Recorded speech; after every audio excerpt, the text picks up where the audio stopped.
प्रयागराज में बीते 29 जनवरी को प्रशासन की बड़ी लापरवाही के चलते भगदड़ मच गई थी। भगदड़ में सैकड़ों लोगों की जान चली गई थी, हजारों लोग घायल हो गए थे और अभी भी बड़ी संख्या में लोग लापता हैं। वहीं लापता लोगों के परिजन उनकी तलाश में दर बदर ठोकर खा रहे हैं, लेकिन उनकी प्रशासन किसी भी तरह से कोई मदद नहीं कर रहा है। सरकार सही आंकड़े तक नहीं जारी कर रही है। हादसे को लेकर सरकार इतना विफल है कि उसके आसपास मृत और लापता लोगों की कोई जानकारी नहीं है।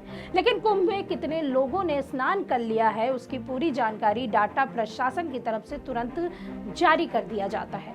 सरकार को सारे तंत्र सभी नहाने वालों का डाटा तुरंत जारी कर देते हैं, लेकिन मृत और घायल और लापता लोगों का डाटा फिर क्यों नहीं जारी कर पा रही है सरकार। नमस्कार, मैं हूं सुष्मिता मिश्रा। आप देखना शुरू कर चुके हैं 4 PM न्यूज नेटवर्क। दोस्तों, सरकार मीडिया के माध्यम से महाकुंभ को लेकर अपनी प्रसिद्धि बढ़ाने को लेकर करोड़ों रुपए पानी की तरह बहा दिया है और नेताओं को महाकुंभ में आने का खूब निमंत्रण दिया है। सभी VIP महाकुंभ में आ रहे हैं। प्रशासन उनकी पूरी निगरानी करती है और उनको किसी भी प्रकार से कोई परेशानी नहीं होने देती है। फिर आम जनता जो अपने आस्था को लेकर महाकुंभ स्नान करने के लिए जाती है, फिर उसी आम जनता का रुपया ही सरकार पानी की तरह बहाती है और बहा भी रही है। फिर भी उस गरीब का, जनता का कोई सुध सरकार क्यों नहीं ले रही। इतना बड़ा हादसा होने के बाद भी मोदी से लेकर किसी भी बड़े नेता को किसी भी प्रकार की कोई फिक्र नहीं है, कोई दुख नहीं है। मोदी और योगी को दिखाने के लिए, उनके एक एक पल को दिखाने के लिए मीडिया एक भी पल देर नहीं करती है। फिर महाकुंभ हादसे में मारे गए लोगों के लिए मीडिया इतना एक्टिव क्यों नहीं हो रही है। क्यों मीडिया भी पूरी तरीके से सरकार के नियंत्रण में काम कर रही है। यह देश के लिए बड़े शर्म की बात है।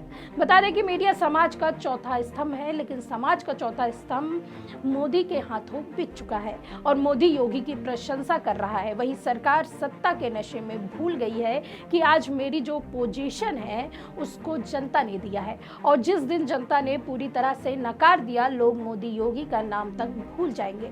जब देश में हिटलर जैसे तानाशाह का नहीं चला तो मोदी और योगी की बिसात है। आपको बता दें कि महाकुंभ हादसे को लेकर विपक्ष ने सरकार के खिलाफ मोर्चा खोल दिया है और सड़क से संसद तक विपक्ष सरकार में महाकुंभ हादसे को लेकर सही आंकड़े मांग रही है।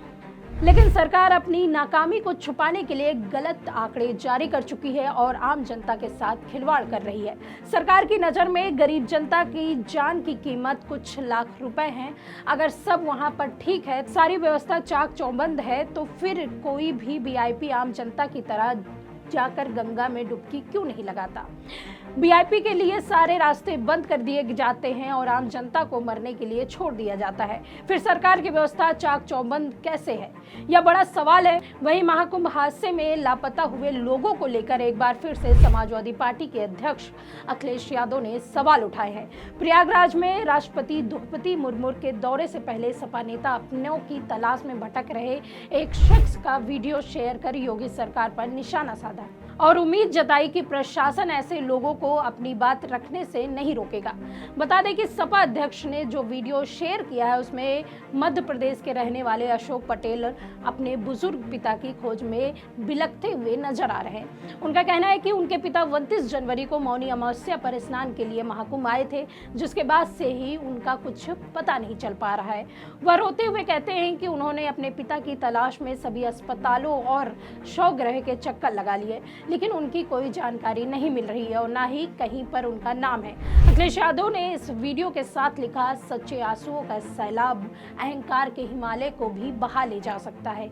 सत्ता का दम तो उनके सामने कुछ भी नहीं है। जिन्होंने अपनों को खोया है, उनकी हृदय विदारक व्यथा सुनने के लिए अब केवल महामहिम से ही उम्मीद बाकी है। आशा है कि महामहिम की महाकुंभ की यात्रा के दौरान उत्तर प्रदेश की असफल भाजपा सरकार अपनी नाकामी छुपाने के लिए ऐसे सभी लोगों की आवाज महामहिम के समक्ष उठाने से उन्हें नहीं रोकेगी। सपा अध्यक्ष अखिलेश यादव लगातार महाकुंभ भगदड़ की घटना को लेकर योगी सरकार पर निशाना साध रहे हैं। सपा अध्यक्ष ने संसद में भी ये मुद्दा उठाया और सरकार पर हादसे पर मारे गए लोगों का आंकड़ा छुपाने का आरोप लगाया है। अखिलेश यादव ने दावा किया कि अभी भी प्रयागराज में ऐसे कई लोग अपनों की तलाश में भटक रहे हैं। बता दें कि राष्ट्रपति द्रौपदी मुर्मू 10 फरवरी को प्रयागराज आ रही हैं, जहां वो महाकुंभ में आस्था की डुबकी लगा लगाएंगी। उनके दौरे को देखते हुए सुरक्षा के पुख्ता इंतजाम किए गए हैं। मेला प्रशासन की ओर से महामहिम के दौरे को देखते हुए बैठक भी की गई है। वो 5 घंटे तक प्रयागराज में रहेंगी। इस दौरान संगम में स्नान के बाद वो अक्षयवट और हनुमान मंदिर के दर्शन करने भी जाएंगी।